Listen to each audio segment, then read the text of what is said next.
you very much, Ma'am Alma Ryan.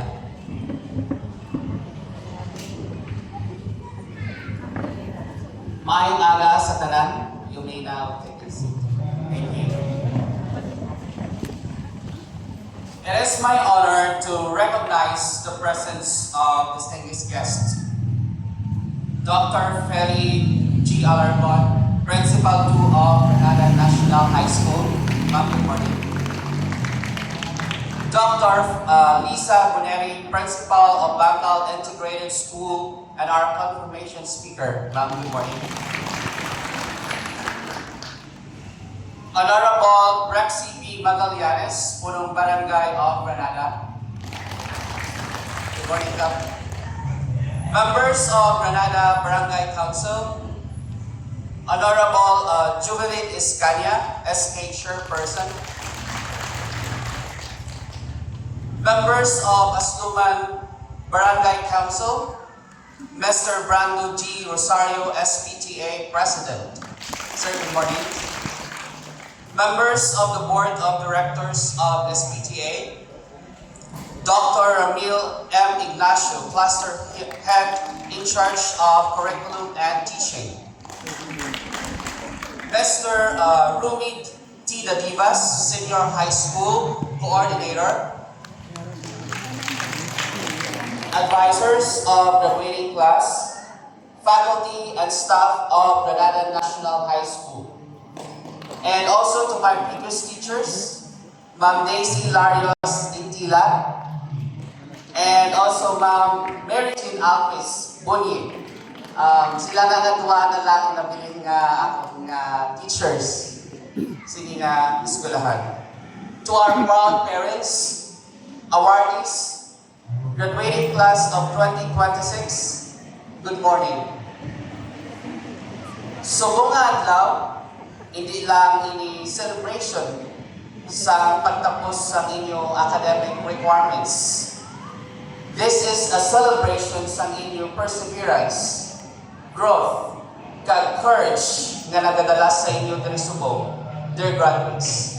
This is your day. Sa time sa inyong pag-eskwela, may mga adlaw gid nga papudlay nga daw hindi kaya nga madapot deadlines. Kag may mga tion nga ginapamangkot ninyo ang inyong kaugalingon kung kaya pa bala. Pero subong, ari ka mo. Stronger, wiser, kag ready na for the next chapter. Ang inyong journey as a senior high school, hindi lang parte sa grades, kag awards.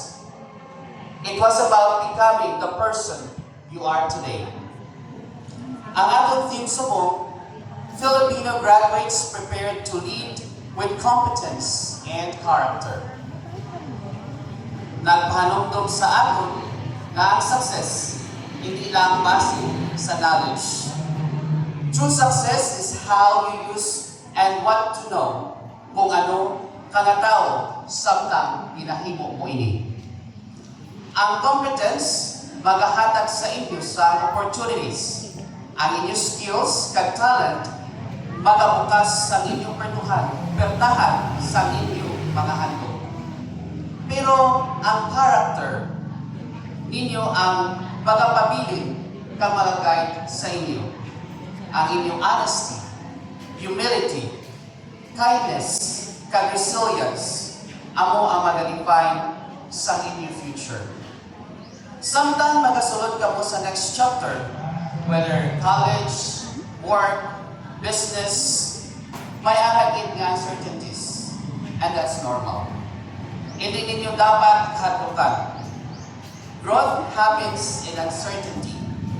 Leadership begins when you choose to stand up, takes responsibility, kag magapadayon bisan may mga doubts. Dumdumanin ninyo ini. Hindi inahanglan nga kabalo kamo sa tanan gayon. Even successful people once stood where you are now. Hopeful, pero unsure. What matters is you keep on moving forward. Sa atong mga graduates, Dala ninyo ang inyong dreams with courage. Dala ninyo ang inyong values with pride. Kag dala ninyo ang mga leksyon nga natun-an ninyo sa inyo sa atong eskwelahan.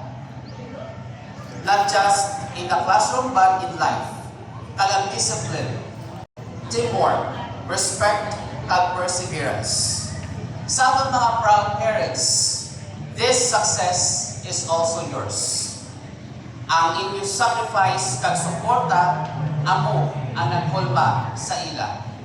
Sa atong mga teachers, thank you so much sa inyong patience kag dedications. Your impact goes beyond the classroom. Let me tell you a story about someone who may be just like you. Someone who started from the humble beginnings. Isa siya anak sa isa ka mangingisda, kag isa ka simple na housewife. Nagtubo man siya para sa inyo diri sa isla. Kaganti siya magkadto sa eskwelahan, nagauna anay siya sa tubig. Kag kung kaisa, nagalawin pagini siya sa baka antes magsulod sa classroom. Kag pagkatapos ang klase sa hapon, nagabulik naman ini siya pagtila, pagpunting sa tikap para lang may pabulig sa iyang mga ginikanan. Kada Domingo or Sabado, kung wala kang mga curricular activities sa eskwelahan, ginahatag niya ang oras sa iyang mga ginikanan sa pagbulig. May mga tinion nga gusto naging niya mag-surrender sa iyang pag-eskwela. Kapoy, budlay, kag daw hindi naging makaya. Pero tungod sa padayon nga laygay sang iyang ginikanan, kag sa ilang pagpaathag na hindi pirmi maayo ang pakita sa lawod, kag pirmi na hambal sang iya iloy, kagamay, nga tama kabudlay ang kabuhi kung wala ka tinapusan. Amoy na ang naghatag sa iya sang kusog kag rason para magpadayon. Amoy na ang nagamotivate sa iya nga kaputon ang iya handog sa kinabuhi. Sa ulihin, nakagraduate siya sa kurso nga iya ginahandog. Pero hindi dira nagtapos ang tanan. Madamo pag-ihapon sang challenges nga naagabot sa iya kinabuhi. Isa na nila ang pagpangita sa trabaho. Because in reality, graduates, the real battle is not only in school. Hindi lang ini about sa pagpasa sa inyong mga subjects. The real battle begins when you applying everything you learned. When you step into the real world, kapaninguhaan mo na magtukod sa imo kaugalingon nga dalan. So tagsa ka challenge sa iya na agyan, nagabaligid sa iya huna-huna ang ginhambal sa iya amay. Dumdumon mo gipirmi ang imo amay nga isa lang kamangisda. Kag kami ni nanay mo nagasalig sa imo. Nga makaya mo ang tanan nga mga challenge kay gipadako kanamon ni nanay mo nga may hadlok sa Ginoo, may dedikasyon, kabuot, kakusog, kabuot sa pagkapot sa iyong mga handog. Dear graduates, ang bata na ini tungod sa iya pagpanginuha kag wala gid pag-ipa sa iya mga handog. Subong ari sa inyo atubangan, standing here today, sharing his story kag nagapamatuod sa inyo tanan nga bisan diin ka pa naghalin. Hindi limitasyon ang imo padunggan. You can become the person you dream to be. Graduates, samtang naghalin ka mo diri, hindi lang kamo students nga nagatapos. You are future leaders to make a difference. Be leaders not just in words, but in action. Lead with integrity, lead with compassion, and lead with purpose. Ang future na ginakatuan ninyo hindi pa klaro, pero damo na ini sa possibilities. Kag-aras sa inyong mga kamot, ang gahom nga hulmahon ini. As a product of Granada National High School, promise us graduates nga padayon ninyo nga pagadanon ang maayo nga ehemplo sa aton eskwelahan, kabay pa nga bisan giin kamo magkadto, maging inspirasyon kamo sa iban, kag maging leader nga may kaalam kag maayo nga pamatasan.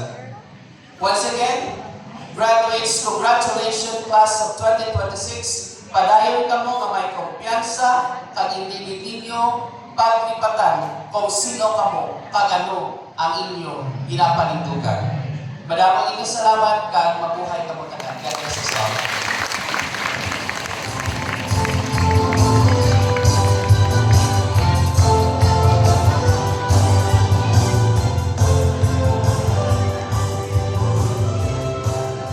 Thank you so much, Sir Legaspi, for that empowering message that will definitely shape the future of our graduates. You may take your seats. Gratitude is a mark of good character. To express our appreciation, may we